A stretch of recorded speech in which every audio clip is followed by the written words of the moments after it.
Je pense qu'on peut y aller. Oui. Oui. Alors, vous avez tous bien mangé, vous avez pris du café, tout ça? Il fait beau ou il pleut à Bordeaux? Désolé. Il y a du soleil, parce qu'il avait prévu un peu de pluie quand même, hein. Ici, il fait beau, hein.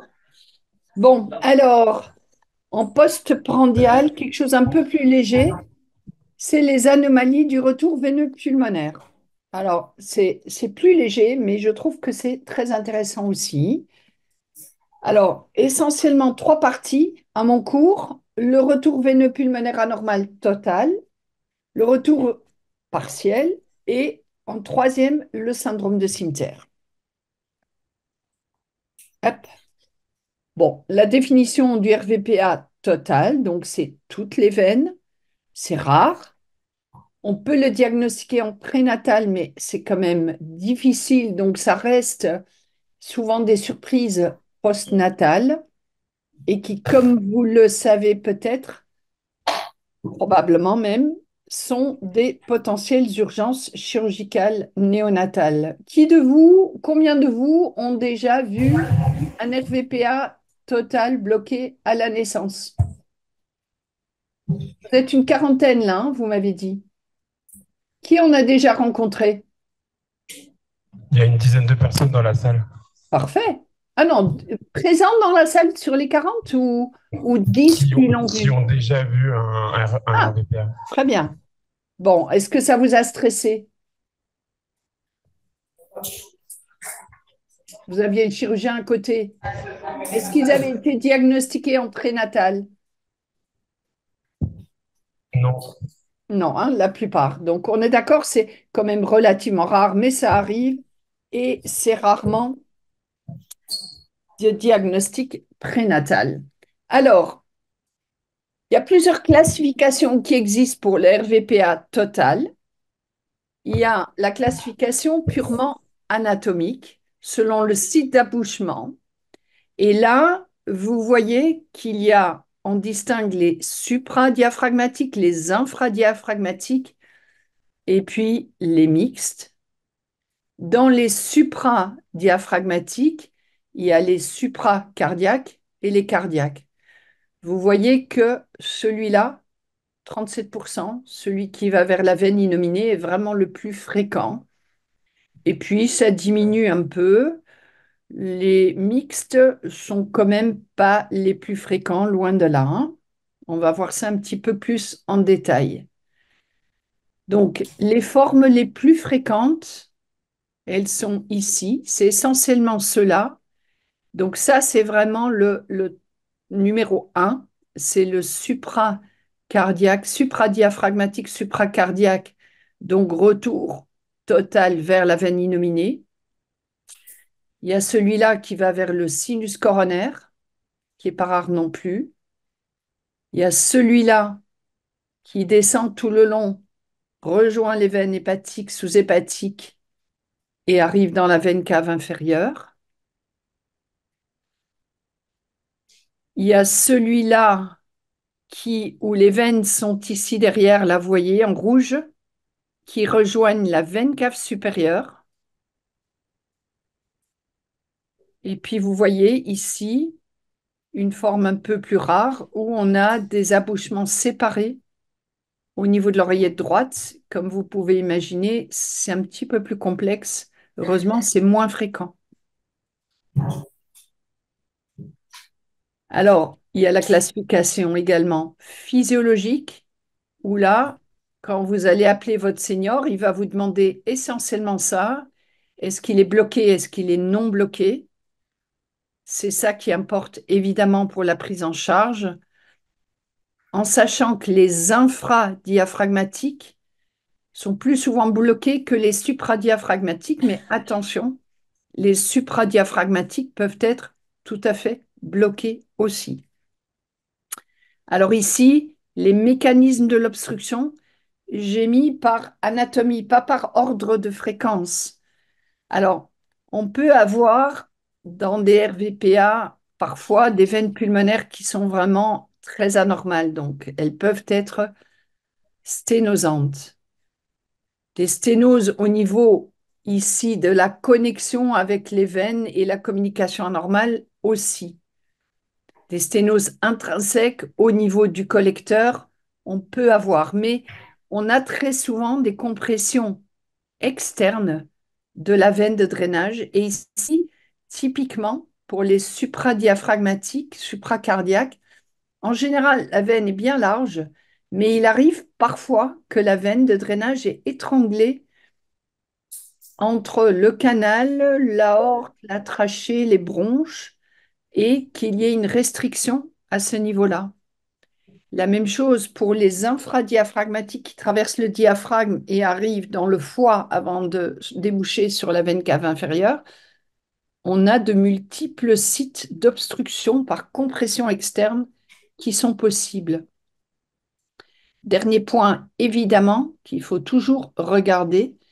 Les veines peuvent être parfaitement libres, mais si vous avez une CIA qui est restrictive, ça fonctionnera comme un RVPA total bloqué. D'accord? Ça, c'est en gros les mécanismes du blocage. Alors, comment ça se présente? Quand c'est bloqué, c'est, comme je vous ai dit, c'est une potentielle urgence absolue. Pourquoi? Parce qu'il n'y a vraiment rien qui marche, puisque le sang ne peut pas couler. Donc, ça va être un enfant qui, à la fois, va avoir une cyanose profonde réfractaire, plus un bas débit systémique, parce qu'il n'arrive pas à précharger son ventricule gauche. Il n'y a rien qui revient, ou en tout cas pas de façon correcte. Et donc, le sang stagne, et donc, il n'y a pas d'oxygénation efficace. Donc, cyanose importante, bas débit systémique, potentielle urgence absolue, avec évidemment, en raison de la stase, une hypertension pulmonaire post-capillaire, en général suprasystémique. La radio, elle donne pas grand-chose, hein. En fait, on n'a pas nécessairement une cardiomégalie parce que, au fait, le cœur se précharge pas bien. Mais on peut avoir, comme vous voyez ici, un poumon en brouillard, en verre dépoli, témoignant de cette mauvaise perfusion pulmonaire. Et puis évidemment, bah, votre radio, votre écho fera le diagnostic. Elle devra être rapide. Il faudra rapidement montrer que c'est un RVPA bloqué. Et donc ça, les principaux signes que vous allez retrouver, c'est la présence d'un VD extrêmement dilaté et qui est à pression souvent suprasystémique. Ici, il y aura en général une unité qui vous permettra de facilement mesurer la PVD. Vous voyez un VD extrêmement dilaté. Autre élément extrêmement important, c'est qu'il y a un shunt droit-gauche exclusif par la CIA. Donc le fait de voir ces deux choses-là, déjà, vous devez vous dire c'est probablement un RVPA total bloqué. Et souvent, quand vous cherchez un petit peu plus logé, vous allez avoir du mal à la voir parce qu'elle est très peu remplie. On va avoir une petite OG de diagnostic, enfin de visualisation extrêmement difficile. Donc, retenez, c'est vraiment les trois signes. Et puis, vous allez vous dire RVPA bloqué. Donc, où est le blocage? Qu'est-ce que je dois chercher? Vous pouvez fonctionner par ordre de fréquence. Je vous ai dit, ce qui est le plus fréquent, c'est le supracardiaque. Alors, d'abord, vous pouvez d'abord essayer de trouver la confluence veineuse pulmonaire, qui est souvent derrière l'OG. Vous voyez ici, vous la voyez, l'oreillette gauche est petite, mais la confluence est bien montrée ici. Et ça, très souvent, comme les veines sont dilatées, parce qu'elles se drainent mal, vous pouvez le voir facilement. Et puis, vous allez essayer de suivre la veine ou de la chercher en tout cas. Et là, je vous dis, vous pouvez soit partir du confluent et scanner vers le haut, vers le bas, ou alors vous mettre dans des positions qui vous mettent de diagnostiquer en commençant par les plus fréquentes. Je vous ai dit, la plus fréquente, c'est l'abouchement du TVI. Donc, vous vous mettez en suprasternal, vous voyez le TVI qui est souvent dilaté et vous voyez, hop, très bien, un flux ascendant quand vous allez vers l'épaule gauche et qui, quand c'est un RVPA bloqué, va être turbulent. Et vous pouvez mesurer pour vous amuser la vitesse, mais c'est important, vous le voyez, il est turbulent. Et donc, ça, c'est la signature. Vous avez votre diagnostic. Après, s'il n'est pas là, vous pouvez aussi regarder dans ici la veine cave supérieure. Vous vous souvenez, il y en a qui naissent, qui arrivent là aussi, mais en général, ils sont non bloqués. Et puis, vous allez surtout regarder dans le foie, en dessous du diaphragme. Au passage, regardez quand même la CIA pour être sûr qu'elle soit bien large. Et puis, vous descendez et vous allez chercher dans le foie.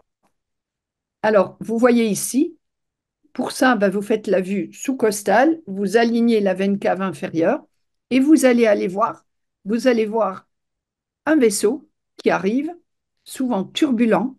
Alors, il vient de plus en postérieur, hein, forcément, parce que vos poumons, le collecteur, il va passer par là. Enfin, la veine de drainage va passer par là et va se bloquer. Donc, vous allez voir des turbulences dans le foie, parfois au niveau de l'abouchement de la VCI, mais ça peut être un peu plus loin dans le foie même, où vous allez voir des turbulences. Et ça, à ce moment-là, vous avez le diagnostic. Ici, j'ai retrouvé cette petite publication qui montre des très belles images, comme quoi c'est possible de voir l'obstruction prénatale euh, dans le foie, ici, en l'occurrence. Ici, ils arrivent bien avec la couleur à montrer vraiment la restriction de la veine. Donc, le diagnostic anténatal est possible et en postnatal, il faut être un peu systématique. Vous vous doutez, il est bloqué, grosse pression, petit OG, et à ce moment-là, vous cherchez par ordre de fréquence supracardiaque, vous descendez et vous allez voir en infracardiaque. Et en général, vous trouvez la réponse à votre question. Alors, ce n'est pas toujours simple, mais alors, le scan et IRM, est-ce qu'il y a une place pour le scan et l'IRM en phase aiguë quand votre enfant est vraiment très très moche? En général, c'est impossible ou déconseillé. C'est du temps perdu et c'est du produit de contraste qui risque d'être toxique chez un enfant qui est en insuffisance prérénale, etc. Euh, et donc, il vaut mieux avoir, si vous n'y arrivez pas, appeler un joker, hein, quelqu'un qui peut vous aider à trouver le site de blocage et bien voir les veines pulmonaires et en tout cas aller le plus vite possible vers la chirurgie. Par contre, vous savez, la nature, elle est, voilà, comme j'ai déjà dit, c'est pas nécessairement blanc et ou noir. Il y a des enfants qui ont de l'HTAP, qui sont pas si moches que ça, qui sont pas en insuffisance rénale, pré-rénale, qui ont un débit cardiaque maintenu, pour le moment en tout cas, parce que le blocage est modéré. Dans ces cas-là, surtout si vous suspectez que c'est une forme un peu complexe, comme montré très joliment ici, dans cette forme ici très, très, très mixte, hein, où il y a des veines certaines veines qui arrivent en bas, ici en bas, et puis il y en a une autre qui draine vers le TVI. Donc c'est vraiment une forme mixte. Ça peut avoir un intérêt de faire un scanner, mais il faut essayer quand même le plus possible de se débrouiller avec l'écho. Le non bloqué, c'est évidemment complètement différent. La veine, comme typiquement ici, est non bloquée. Attendez, je bouge mon là. Est non bloquée. Et donc, vous avez un shunt, pardon, gauche-droit assez important. Le shunt interatrial, évidemment, doit être large et obligatoire. Et donc, vous allez avoir une grosse surcharge des cavités droites avec une augmentation du débit pulmonaire, une désaturation pas très importante, hein, modérée, 85-90, parce qu'il y a beaucoup de débit pulmonaire, donc qui compense un petit peu le mélange complet du sang rouge et du sang bleu. Et à la radio, vous allez avoir ce qu'on appelait avant l'image typique en bonhomme de neige, à l'époque où il n'y avait pas l'écho. La radio faisait suspecter ce diagnostic.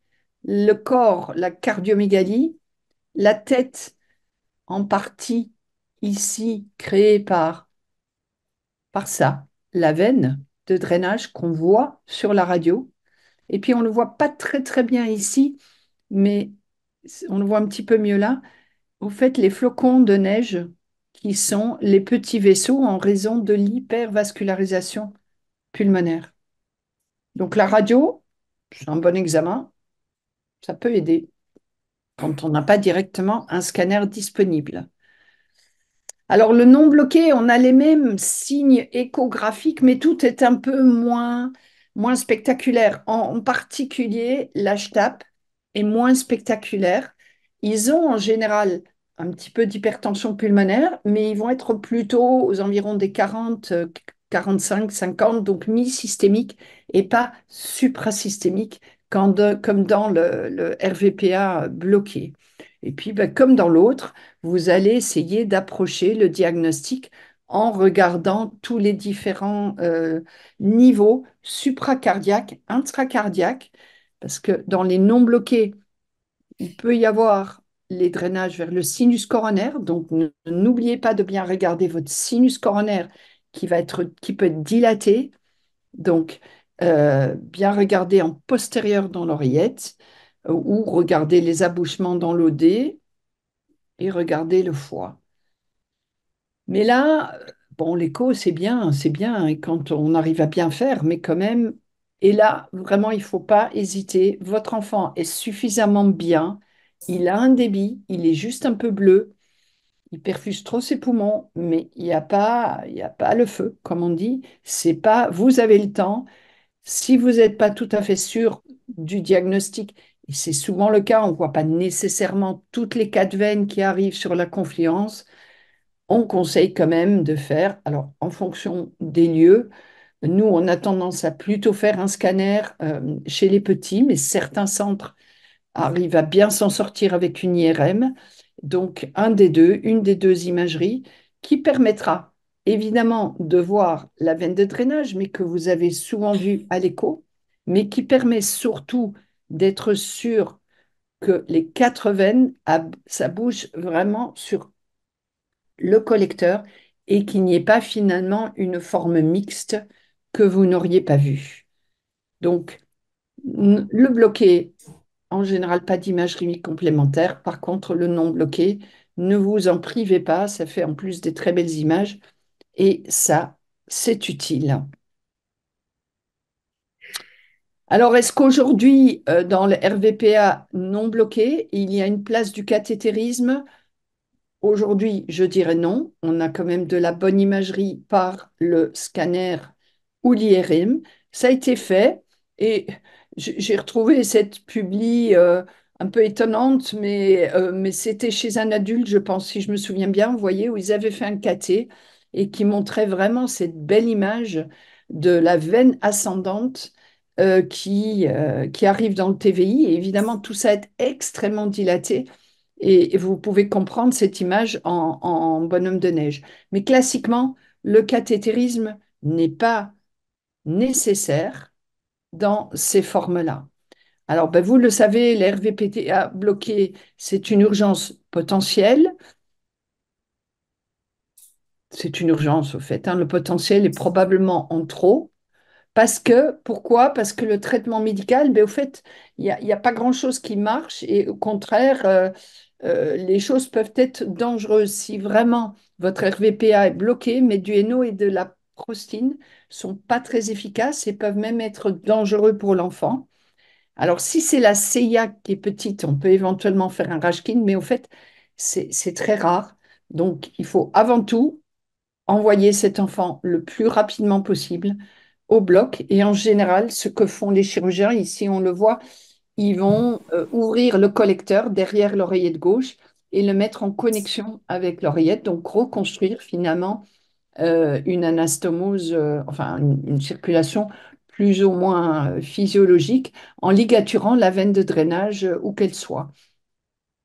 Alors évidemment, ça va quand il y a un collecteur et que toutes les veines s'abougent dessus. Par contre, si c'est pas le cas, si par exemple ça bouge sur l'oreillette droite, sur le sinus coronaire, etc., ils doivent être plus inventifs avec éventuellement des patchs de dérivation des veines vers l'oreillette systémique. Donc ça, c'est clair, c'est une chirurgie urgente. Pour les RVPAT, c'est le même genre de correction, sauf qu'elles ne sont pas urgentes. En général, on peut se donner un peu de temps. En général, on préfère le faire quand même avant 3 mois parce que c'est des bébés quand même qui vont avoir un tableau d'insuffisance cardiaque, donc risquent d'avoir des problèmes pour grossir. Et puis, ils ont vraiment un hyperdébit pulmonaire important. Donc, en général, on attend un peu que les résistances pulmonaires baissent, que l'enfant se met un petit peu à sortir de sa période néonatale, si l'état clinique le permet, et on peut les opérer de façon différée avec les mêmes techniques en fonction de l'anatomie précise. Alors, ces enfants en post-op, il faut faire attention hein, parce que ce soit les totaux ou les bloqués ou les non bloqués, mais évidemment surtout les bloqués, sont très à risque de faire des poussées d'acheta post-opératoires. Donc, c'est des enfants qui peuvent être précaires. Alors, un petit peu plus à moyen ou long terme, le chirurgien est souvent obligé de faire des grandes incisions au niveau des oreillettes. Donc, il y a un risque de perturbation rythmique. Et par contre, ce qu'on redoute le plus, c'est une sténose entre l'anastomose de la confluence que je vous ai montré derrière l'OG et l'OG.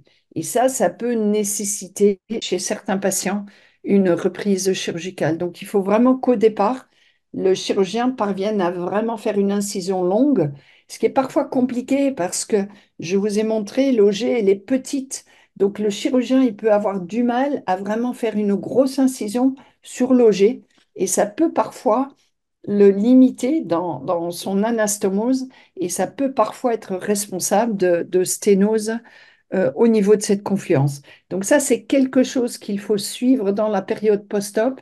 C'est facile à voir. Vous vous mettez en 4 caves, vous voyez la confluence créée par le chirurgien, enfin l'anastomose créée, et vous pouvez rapidement voir si oui ou non elle est libre ou si, il y a de l'obstacle. Alors, il y a des complications plus compliquées, souvent plus tardives. Donc, je vous ai parlé des arythmies, mais aussi les RVPA peuvent être. Il peut y avoir une maladie intrinsèque des veines pulmonaires, indépendamment donc de la chirurgie, ce qui fait qu'il faut toujours rester un tout petit peu prudent avec les parents et jamais dire avec certitude que tout va bien aller dans 100% des cas. Mais malgré tout, quand c'est bien réparé à temps, le pronostic est en général très bon, dans la majorité des cas, avec des enfants donc, qui sont opérés tôt dans la vie, mais qui après, pour la plupart, n'ont pas besoin de réintervention. Alors, est-ce que pour le total, il y a des questions? Non, pas de question. C'est assez simple, hein, le total, même si c'est... Alors, le partiel, en général, c'est 1 à 2, pas 3 veines qui s'abouchent anormalement. C'est beaucoup plus rare, enfin c'est rare, pas plus rare que le total, mais ça reste rare et ça peut être associé à d'autres anomalies intracardiaques, et en particulier avec les CIA. De nouveau, le diagnostic est possible en prénatal, mais c'est quand même pas simple de bien analyser toutes les veines. Alors là aussi, on peut distinguer les différents types anatomiques et vous voyez dans les premiers cas, il y a 1 ou 2 veines pulmonaires droites. Vous voyez ici qui s'abouchent sur la veine cave supérieure droite ou éventuellement dans l'OD. Ça, c'est typiquement ce qu'on voit, et vous le savez, quand il y a une CIA sinus venosus associée. D'accord? Elle est dessinée ici. Mais on peut, dans l'absolu, la voir sans CIA sinus venosus. Hein, attention, il y a des enfants qui n'ont pas de CIA sinus venosus et qui pourtant ont des anomalies du retour veineux pulmonaire. À droite, une autre anomalie du retour droit, c'est le cimeterre dont je vous parlerai plus tard. D'accord? Les gauches, où est-ce qu'elles s'abouchent quand elles sont anormales? La plupart du temps, ici, de nouveau, sur le TVI. Alors, on peut en avoir deux, mais on peut en avoir une seule aussi. Par exemple, la supérieure qui va se drainer sur la veine innominée. Et puis, on peut également avoir les veines gauches qui se drainent sur le sinus coronaire. Il y a une variante aussi, mais qui est très rare, où au fait, c'est ce cas-ci, où les veines gauches, ça bouge sur la veine innominée, mais également sur l'oreillette gauche, ce qui donne une symptomatologie très particulière parce qu'ils peuvent inverser le shunt en fonction des conditions staturo-posturales, par exemple. Le sang peut, soit le sang bleu peut aller comme ça et le patient peut être légèrement cyanosé, ou il peut remonter là et à ce moment-là, il n'y aura pas de cyanose, mais il y aura surcharge des cavités droites. Mais bon, c'est assez rare. Donc, quand même, en général, c'est simplement comme ça, les veines gauches sur le TVI. Alors, la physiopathologie des RVPA partiels, eh ben, c'est comme le shunt pré-tricuspidien, donc typiquement comme la CIA large plutôt, mais de nouveau, la symptomatologie, elle va varier en fonction du nombre de veines impliquées, en fonction du nombre de veines anormalement implantées et en fonction de l'existence associée, par exemple, d'une CIA. C'est comme les shunts prétricuspidiens, ça ne donne pas de cyanose. Hein. La CIA ne donne pas de cyanose si la physiologie, du ventricule droit ou s'il n'y a pas de problème au niveau pulmonaire. Par contre, tout comme les shunts prétricuspidiens de type CIA, les complications vont être l'HTAP tardive et les éventuelles arythmies et les éventuelles défaillances ventriculaires droites. Mais en général, c'est très peu symptomatique comme la CIA, avec peu, parfois, quand on creuse bien, une dyspnée à l'effort, une fragilité respiratoire, une moindre prise pondérale, une dyspnée à l'âge adulte et l'examen clinique comme dans la CIA avec un BB2, un souffle systolique au foyer pulmonaire, mais évidemment une SAT normale. Alors, je vous parlais, voilà, de ce cas. En général, pas de cyanose, sauf, hein, en médecine, il y a toujours sauf. Et donc, c'est ce cas de figure où vous voyez, il y a les deux veines pulmonaires gauches qui s'abouchent avec une veine ascendante qui arrive dans le TVI, mais l'abouchement avec l'oreillette gauche existe aussi. Et vous voyez ici la veine ascendante, le TVI très dilaté, la veine cave sup très dilatée. Et l'avantage bon, il faut faire le diagnostic, ça c'est important, mais bon, le scanner le fait en général sans beaucoup de soucis. Au niveau clinique, comme je vous ai dit, je me souviens, j'ai vu un patient comme ça, et au fait, quand il était debout, le sang descendait. Quand il était couché, le sang montait, et je le voyais à l'écho, ça, la différence bleu, rouge, en fonction de sa position. Alors, attention, parce que c'est quand même un shunt droit-gauche, et donc tous les shunts droit-gauche sont à risque d'abcès cérébraux, d'infection systémique en cas de shunt. Donc attention, hein, ce n'est pas quelque chose à prendre à la légère. L'avantage, c'est qu'au fait, les cathétériseurs, on peut s'en occuper parce que ce qu'on va faire, c'est qu'on va aller mettre une prothèse dans cette partie-là. Ce qui fait qu'au fait, on interrompt la communication avec le TVI et par contre, on laisse la libre circulation des veines vers l'OG. Vous voyez?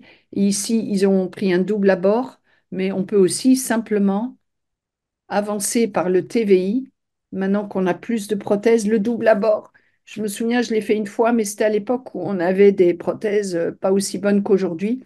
Aujourd'hui, on a des prothèses quand même bien sécures et bien larges, et on peut aller les avancer par voie veineuse, poup, déposer là, et le tour est joué dans ces cas-là. Mais bon, c'est pas très fréquent, mais voilà, il faut le savoir. Alors ça, c'est du basique. Forcément, vous auriez une sémiologie de type ECG thorax très semblable à la CIA, hein, avec des petits signes d'hypertrophie auriculaire droite, un bloc de branche-pointe incomplet. Et puis à la radio, ces signes ici, par ailleurs, ce signe-là vous fait fortement, même sans faire d'écho, suspecter cette forme qui est, je vous la rappelle, la plus fréquente. D'accord? Après, bel écho, évidemment, on verra la dilatation des cavités droites. Il faut évidemment tout faire pour essayer de mesurer les pressions pulmonaires. Et puis, on va faire le diagnostic anatomique, surtout bien rechercher une veine, une CIA sinus venosus, surtout quand c'est des anomalies des veines droites. Si c'est des anomalies des veines gauches, vous allez plutôt retrouver cette veine en cherchant dans le TVI. Ça montre l'importance, surtout quand vous avez un VD légèrement dilaté. Vous recherchez la première chose, évidemment, vous trouvez un VD dilaté chez, par exemple, une jeune fille de 10 ans qui a un petit souffle, on vous l'envoie, vous trouvez un VD dilaté, vous scannez le septum auriculaire, vous ne trouvez pas de CIA. À ce moment-là, prenez le réflexe d'aller voir le TVI, d'aller voir, parce que ce n'est pas toujours facile de voir les quatre veines pulmonaires, mais prenez le réflexe, allez voir le TVI. S'il y a un retour anormal partiel là-dedans, le TVI sera large, vous n'aurez aucune difficulté à trouver le TVI, et puis surtout, vous verrez un flux ascendant qui montrera donc l'existence d'une veine qui se draine là-bas. De nouveau, ben, le diagnostic anatomique est rarement tout à fait précis ou tout à fait complet par échographie, surtout que c'est souvent des enfants plus grands ou même des adultes qui viennent avec cette symptomatologie-là.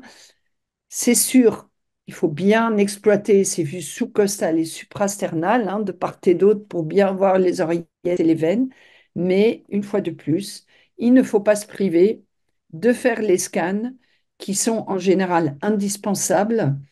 Et aujourd'hui, on a des très très belles reconstructions, des très très belles ici. Alors, où est-ce qu'elle est? Ici, on voit, voilà, la veine cave ici, et vous voyez les veines anormales qui arrivent juste à l'abouchement avec l'oreillette droite. Même chose ici. Vous voyez ici une veine qui s'abouche assez haut dans l'oreillette droite. Celles-là, elles sont extrêmement difficiles à voir en écho. Donc, il faut vraiment s'aider d'une imagerie qui sera importante pour le diagnostic, mais qui sera absolument nécessaire pour le chirurgien ou le cathétériseur. Alors, le cathé cardiaque purement diagnostique est rarement nécessaire chez l'enfant. Par contre, on y recourt plus facilement chez l'adulte parce que on va avoir tendance à avoir des pressions pulmonaires qui vont augmenter et que donc c'est important de faire une bonne évaluation des résistances pulmonaires pour voir si elles ne sont pas trop élevées et s'assurer que le patient puisse être opéré dans de bonnes conditions et être sûr qu'il ne faille pas donner des traitements vasodilatateurs associés. De plus en plus aujourd'hui, les CIA sinus venosus font l'objet, surtout chez l'adulte, d'un traitement interventionnel. Vous le savez probablement. Euh, il y a une petite diapo là-dessus après. Alors, est-ce qu'il faut traiter toutes les anomalies des veines pulmonaires? Si vous avez un RVPA isolé, donc il n'y a pas de CIA associé, donc vous trouvez au scanner une veine, par exemple. Et au fait, les indications d'intervenir vont être les mêmes que pour les CIA.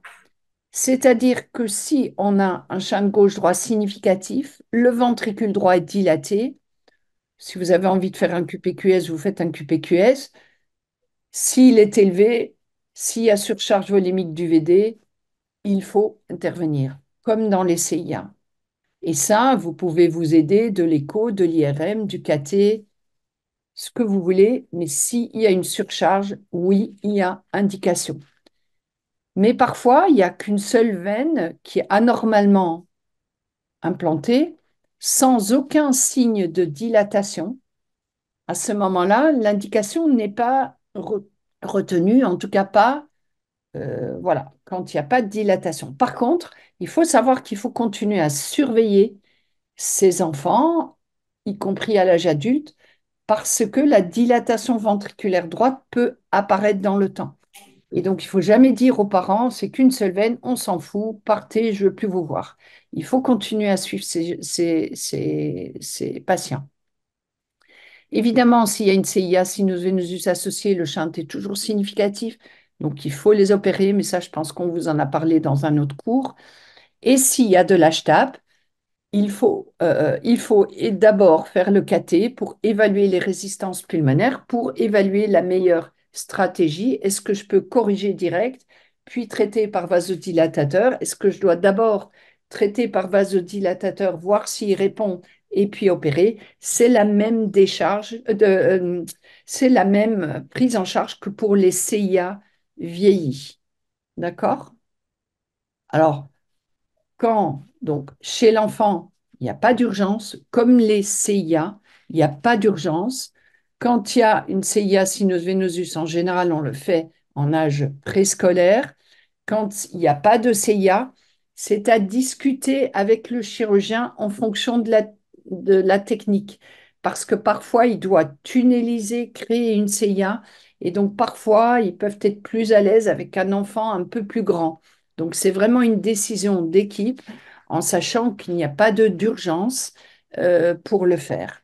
Et donc, en général, on recourt quand même encore à la chirurgie, mais il y a des exceptions. Je vous ai montré le cas où on mettait un plug dans cette veine doublement connectée, mais aujourd'hui, il y a aussi le cathétérisme interventionnel pour les CIA sinus venosus avec retour veineux pulmonaire.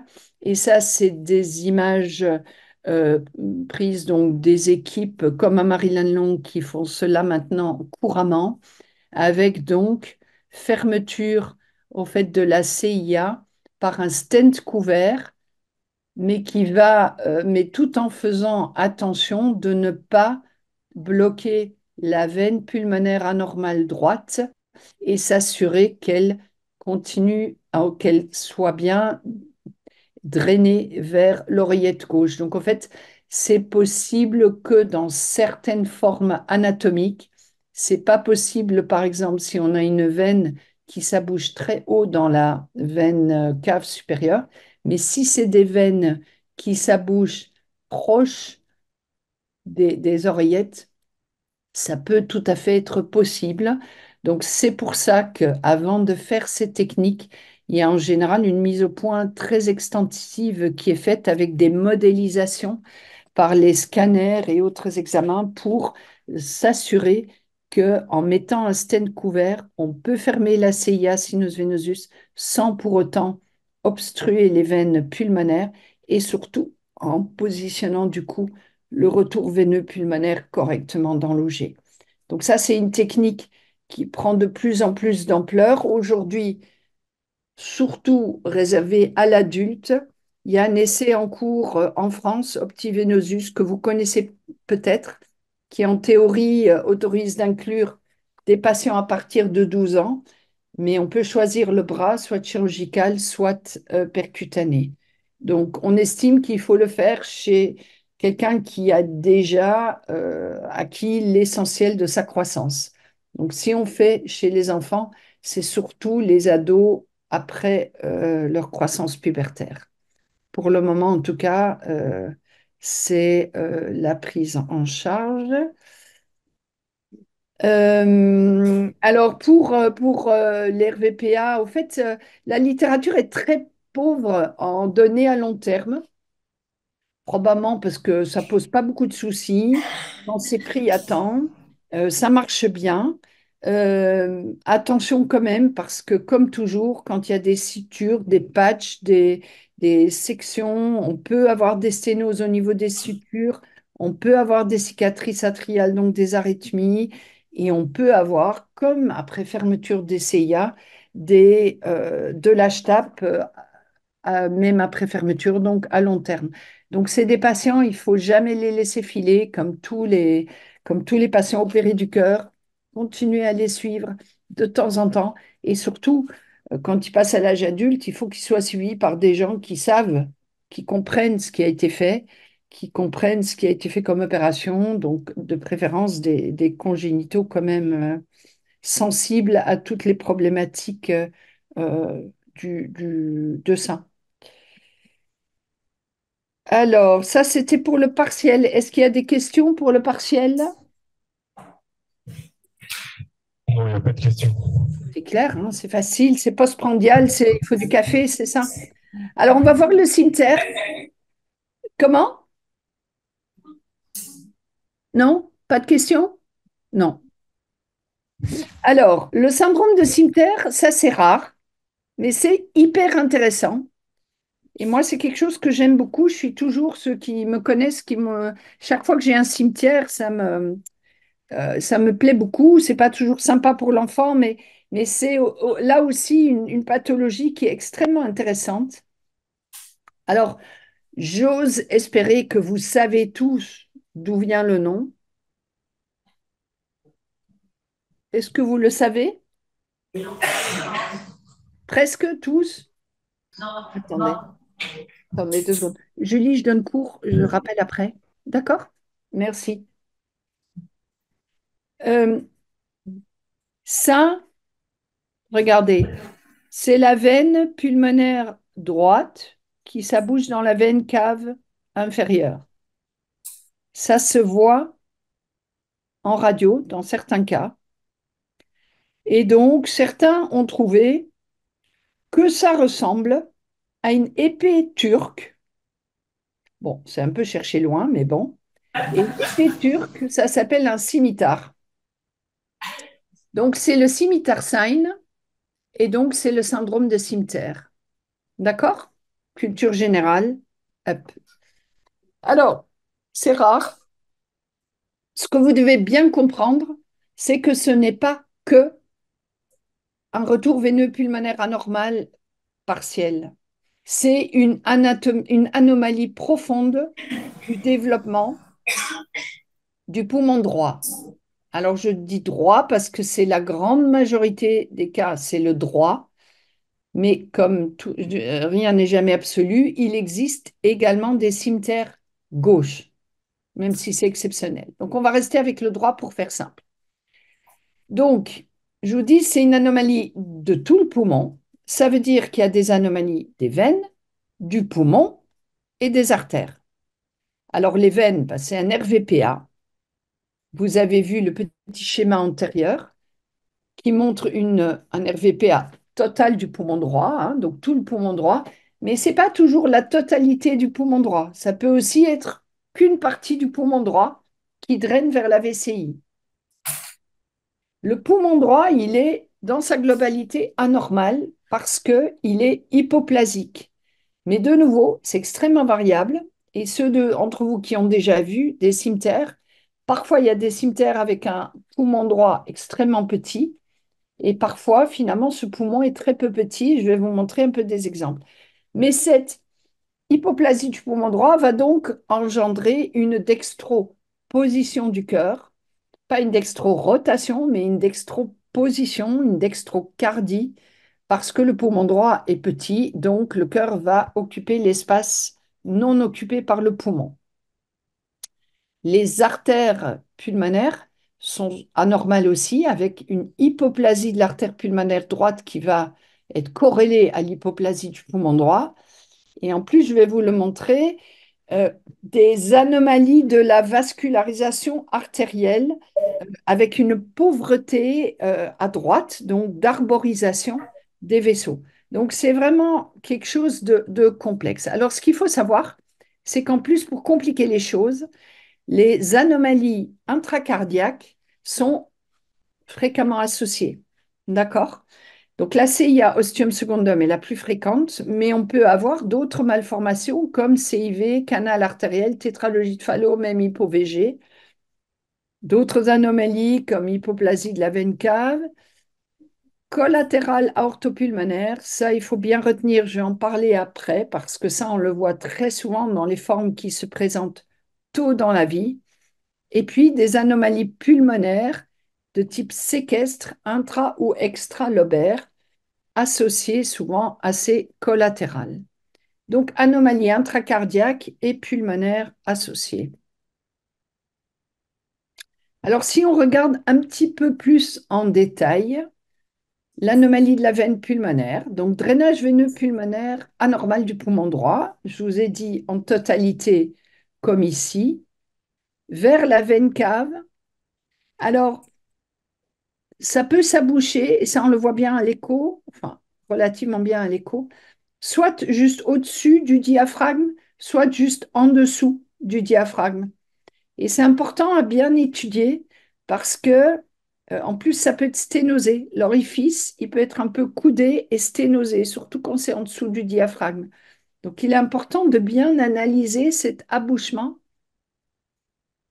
Et en tout cas, sinon, bah, ce RVPA, c'est comme ce que j'ai montré tout à l'heure, ça va donner une physiologie de type gauche-droit, de type pré-tricuspidien. D'accord? Je vous dis, sténose de l'orifice de la veine pulmonaire possible. Ici, c'est large, mais on peut avoir une sténose qui peut engendrer une hypertension pulmonaire post-capillaire. Le poumon, je vous ai dit, il est petit, mais de façon variable. Regardez ici ce patient. Son cœur est entièrement à droite, il reste quasi rien comme poumon. Et vous voyez le scan, le poumon, en tout cas ici, dans cette partie-là, la partie haute est quasi inexistant. Après, quand on descend, il est un petit peu plus large, mais quand même, il est extrêmement petit par rapport au poumon gauche. Et par contre, ici, cette patiente-ci, ben, au fait, son poumon droit, il a presque le bon volume. D'accord? Donc ça, c'est extrêmement important parce que si le poumon droit est grand, comme ici, le retour veineux pulmonaire anormal va être beaucoup plus parlant en termes de shunt. Donc le QPQS généré par ces RVPA sera beaucoup plus important. Si j'ai un tout petit poumon, finalement, cette anomalie de drainage va très peu augmenter mon QPQS. Et ça, c'est extrêmement important parce que ça va modifier les indications opératoires. D'accord? Si vous avez un petit poumon, il n'est pas toujours nécessaire d'aller réimplanter la veine pulmonaire parce que la réimplantation, ce n'est pas quelque chose de facile et de garanti. Donc, si ce n'est pas nécessaire, le poumon est petit, le QPQS n'est pas important, on ne le fait pas. Si par contre le poumon est large et donc un gros QPQS, on va devoir opérer. D'accord? Ça, c'est extrêmement important dans la prise en charge du cimetière. Alors, je vous ai dit, le poumon, il est petit, mais en plus, il peut y avoir d'autres anomalies. Attendez, je vois un peu. Vous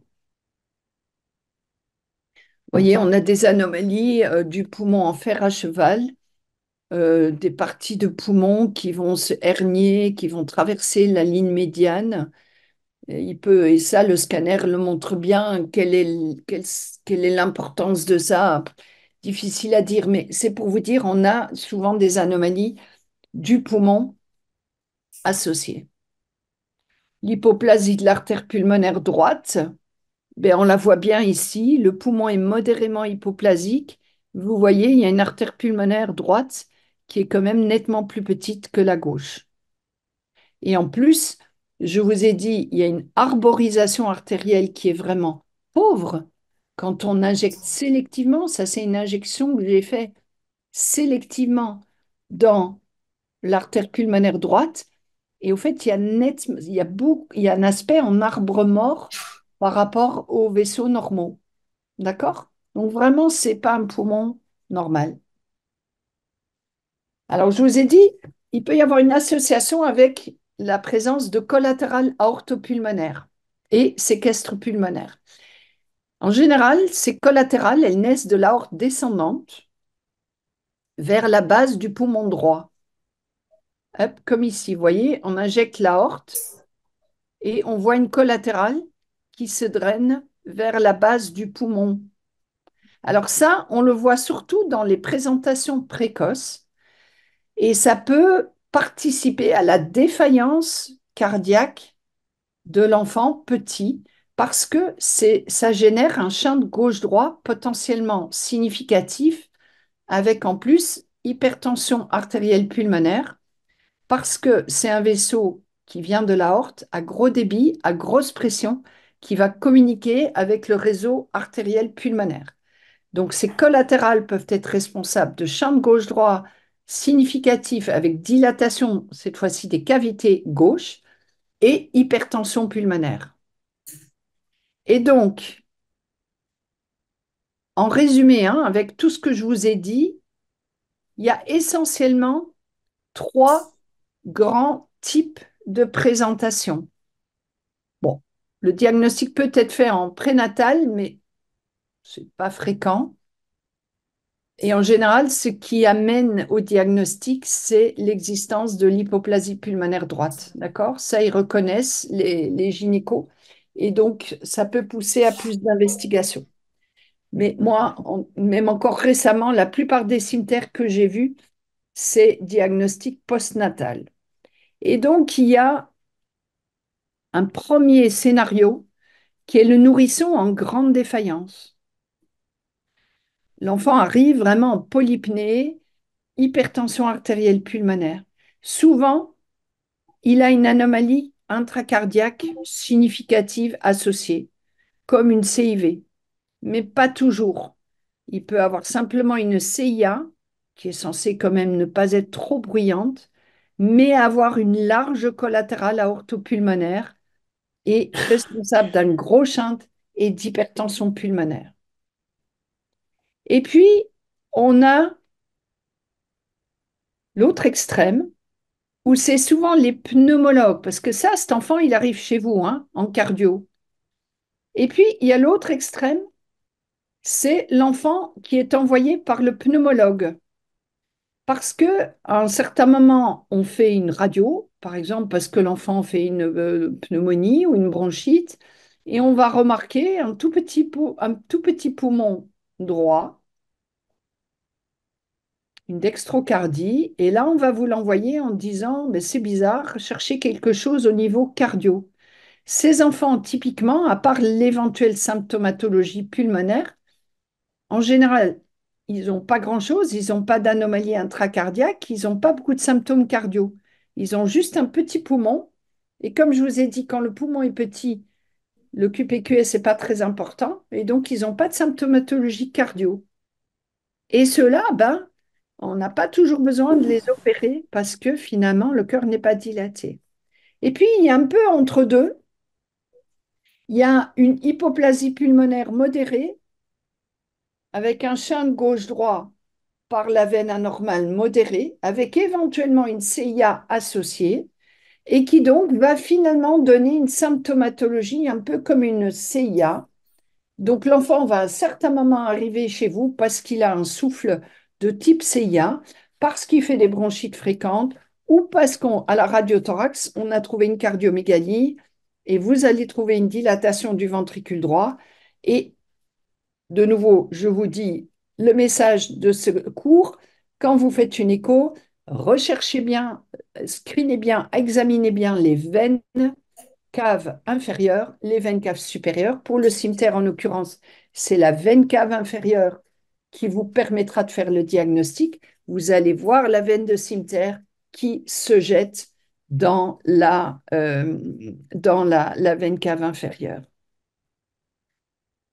Et donc, vous pouvez faire une radio, hein, c'est intéressant, moi je trouve, hein, surtout pour voir la taille du poumon. J'ai déjà montré ces radios pour éventuellement montrer le cimeterre, pour éventuellement montrer qu'il y a plus de débit à gauche qu'à droite, mais ça, c'est pas toujours évident à voir.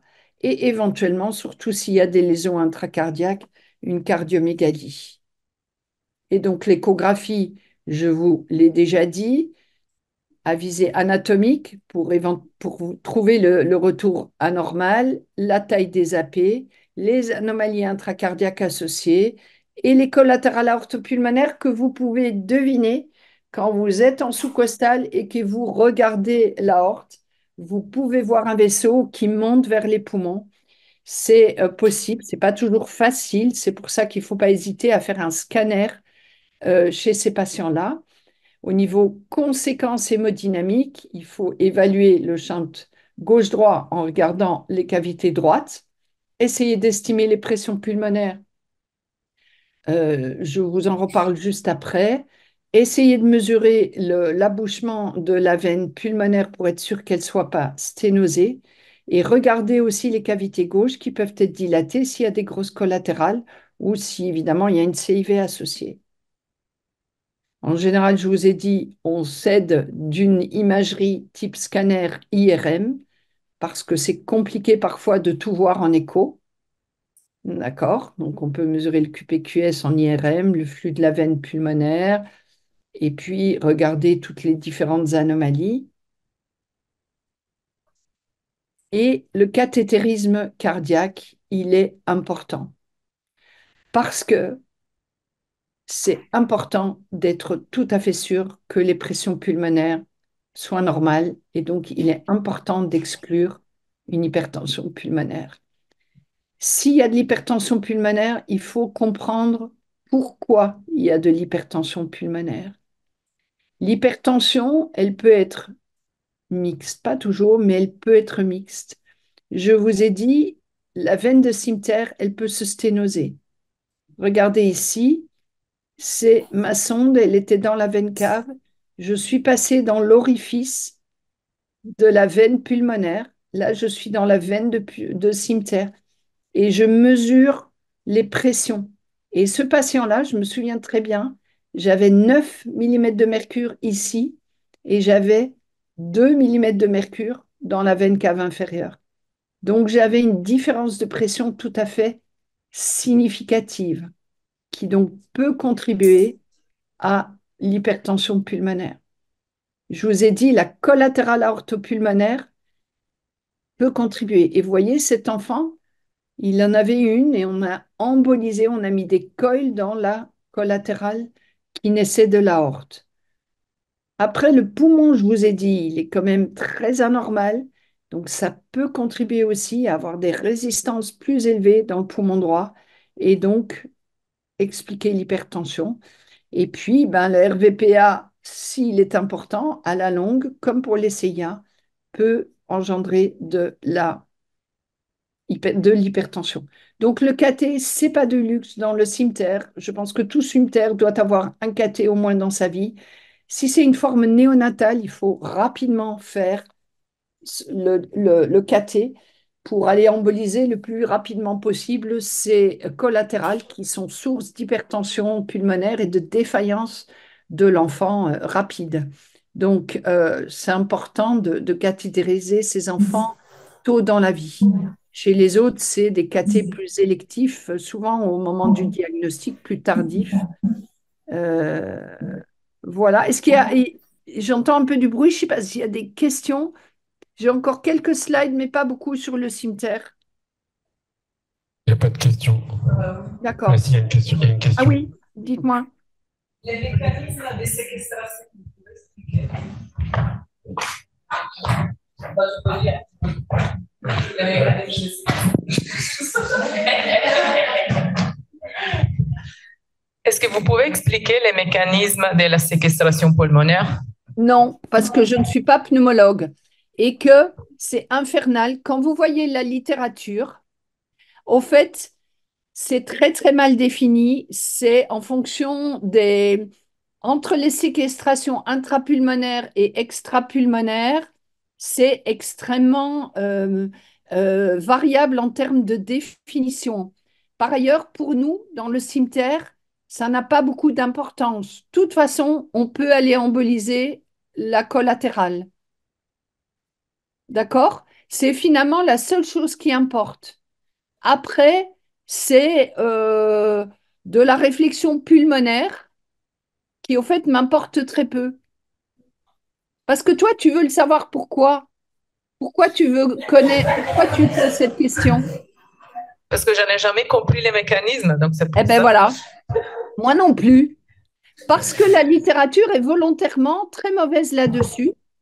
Parce que en fonction des équipes, des écoles, la définition entre est-ce que c'est un séquestre intrapulmonaire ou extrapulmonaire, est-ce que donc les artères communiquent Alors, il y a des papiers qui disent c'est intrapulmonaire quand il n'y a qu'une seule veine, quand c'est les mêmes veines, quand c'est... Enfin voilà, il y a des petites définitions comme ça, des différences entre les intrapulmonaires et les extrapulmonaires. Mais au fait, pour nous, cardiologues, en fait, on s'en fout, ça nous importe peu. Et les Et, deux sont décrits dans le cimetière. et dans le cimetière, on peut être amené aussi à faire des lobectomies. Alors, moi, j'ai dû le faire, dans mon expérience, j'ai dû le faire une fois chez un enfant parce que la collatérale, au lieu d'être une belle grande collatérale comme très souvent, qu'on peut facilement emboliser, au fait, c'était un lacis incroyable de toute fine collatérale.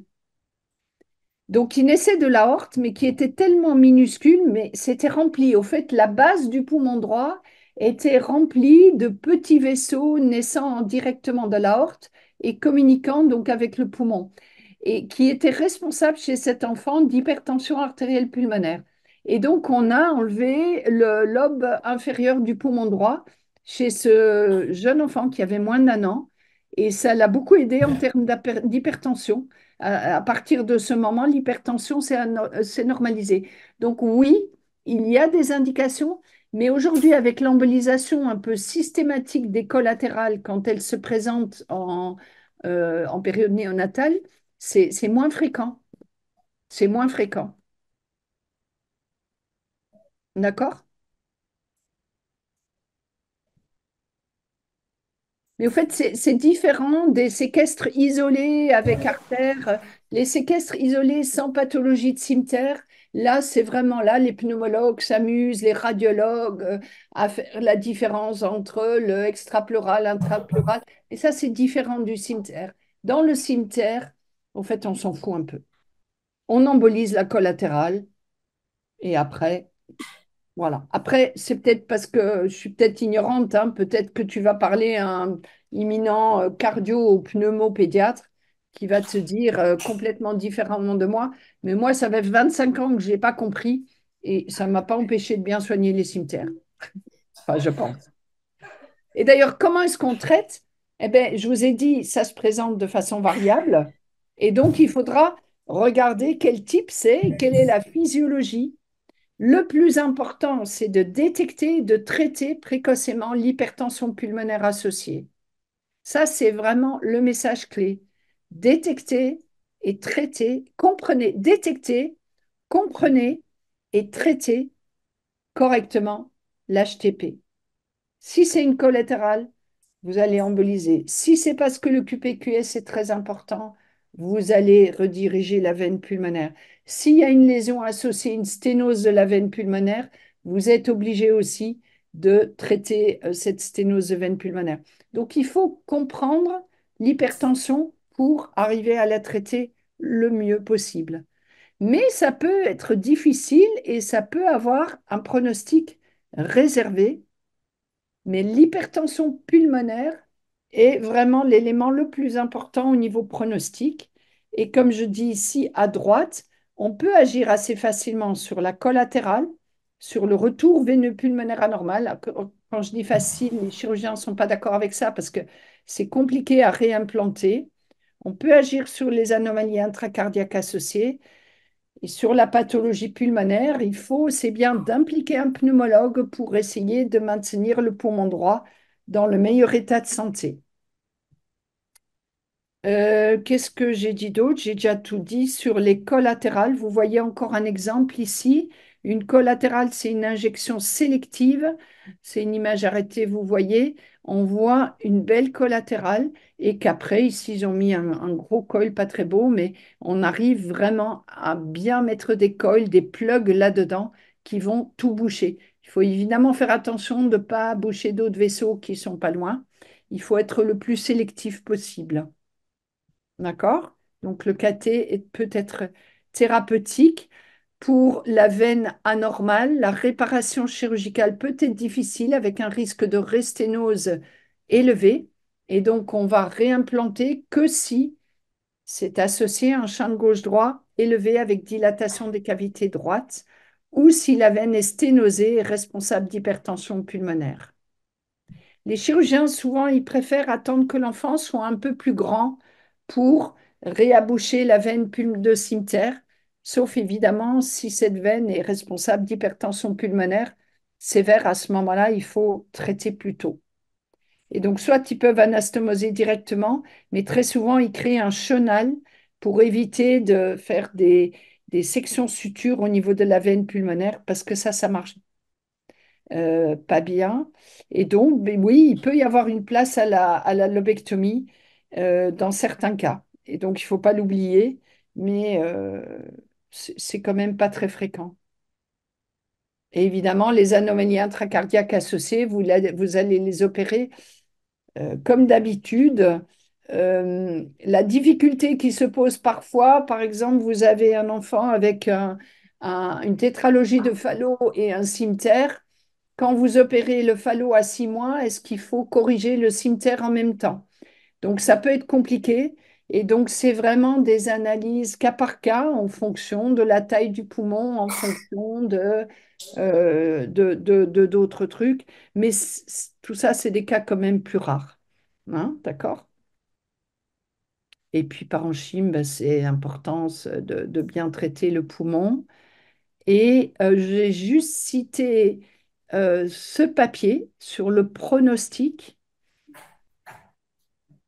C'est une étude européenne, enfin dans l'European Heart, euh, plus de 400 patients, survie à 30 ans 88%, hein, donc c'est pas impeccable, avec, vous voyez, quand même 25% de risque de sténose ou occlusion de la veine de cimeterre après chirurgie. Et la survie est moindre, donc le pronostic est moins bon s'il y a une anomalie intracardiaque associée ou s'il y a de l'hypertension pulmonaire. Donc, ça, il faut le savoir. Ah oui, c'est tout. J'ai enlevé. Donc voilà, c'est très intéressant comme pathologie, comme physiopathologie. C'est pas très fréquent, mais je vous promets, quand vous allez poser votre premier diagnostic de maladie de cimeterre, vous-même, vous serez très content. Enfin, moi, j'étais très contente, même si c'est parfois pas très agréable pour l'enfant, mais c'est une belle démarche diagnostique que vous pouvez y associer. Et il faut vraiment la faire en tenant compte de tout voilà, ce que je vous ai dit sur les lésions associées et surtout sur l'importance de diagnostiquer, de rechercher l'hypertension artérielle pulmonaire, de bien la comprendre et de bien la traiter en fonction. D'accord? Est-ce qu'il y a d'autres questions?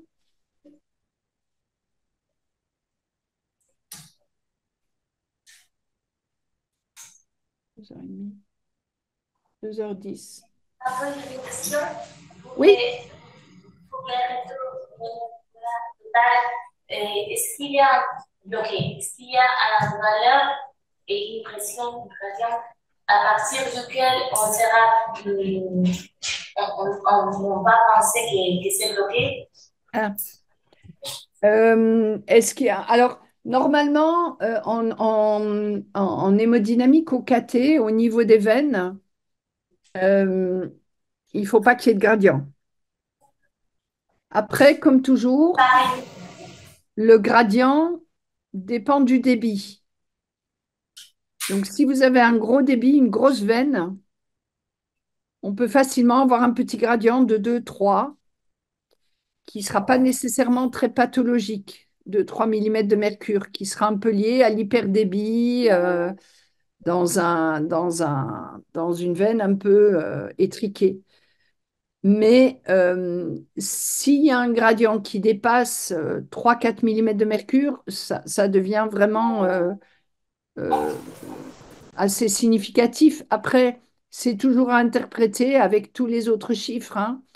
De façon générale, au KT, on ne pose jamais un diagnostic sur un seul chiffre. Donc, si c'est associé avec de l'hypertension artérielle pulmonaire et qu'on a un gradient qui dépasse 4 millimètres de... Oui, ça peut être responsable, mais avoir un cut-off précis, le problème, c'est que les gradients au KT dépendent forcément du débit. Donc, s'il y a peu de débit parce qu'il y a un petit poumon, bah, elle peut être sténosée, vous n'aurez pas beaucoup de gradient, tu vois. Donc, c'est pour ça que vous dire pas de gradient, vous pouvez être rassuré, non, mais ça dépend de comment est le débit dans cette veine, d'accord? Mais si vous avez une large veine et si vous avez plus que 4 millimètres de mercure, ouais, ça devient significatif. Normalement, au niveau des veines, tu n'as pas de gradient, hein. Et le moindre gradient, c'est comme dans un circuit Fontan, il ne faut pas un gradient de 2, 3, 4, 5 millimètres de mercure, c'est un gradient qui devient significatif au niveau veineux. D'accord? Alors parfois, il y a des thérapies quand l'enfant est vraiment euh, très malade ou très petit, je sais des gens ont stenté la veine de cimeterre de façon transitoire pour traiter l'hypertension avant une éventuelle réimplantation. Le problème, c'est que ça peut compliquer la tâche du chirurgien ultérieurement. Mais bon, voilà, c'est des choses qui sont possibles. L'important, c'est de bien le diagnostiquer, de bien le visualiser et ensuite vraiment de bien réfléchir avec l'équipe. C'est des pathologies rares, chaque enfant est différent. On peut faire des choses. Les chirurgiens n'aiment pas toucher aux veines pulmonaires quand c'est pas nécessaire, mais parfois il le faut. Et voilà.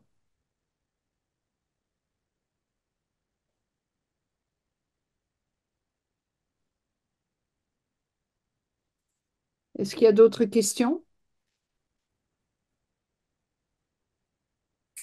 Qui a vu des syndromes de cimetière?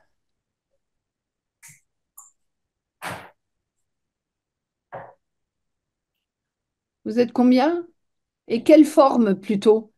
Ceux qui ont vu, dites-moi quelle forme vous avez vue si vous en souvenez.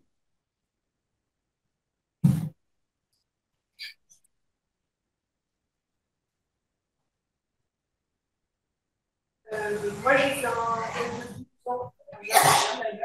Attends, si vous voulez prendre le micro, Ah oui, ça.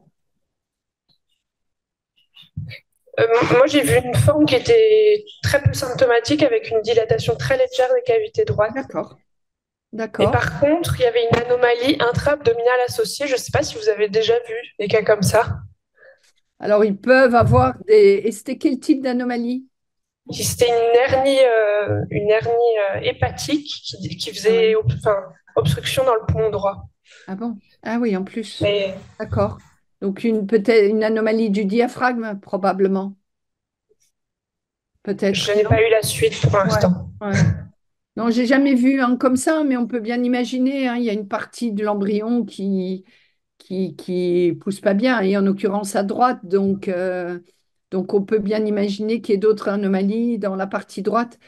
Donc c'était plus un cas un peu comme ça alors, hein. Donc symptomatologie pulmonaire, petit poumon, pas beaucoup de signes cardio, pas beaucoup de dilatation. Ouais. Et il y en a d'autres qui ont vu des cimetières ou pas?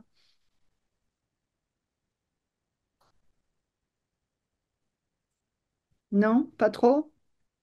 Pareil, je crois qu'il y a une en ce moment, et c'est cardiaque, ça a été sur la radio. sur le signe du cimetière à la rendez-vous. Alors, j'ai pas très très bien entendu, mais je pense que c'est une forme comme ça aussi, c'est ça? D'accord. Bon, vous voyez, c'est rare, mais c'est important de bien faire le diagnostic et après de bien réfléchir à tous ces enjeux-là. OK?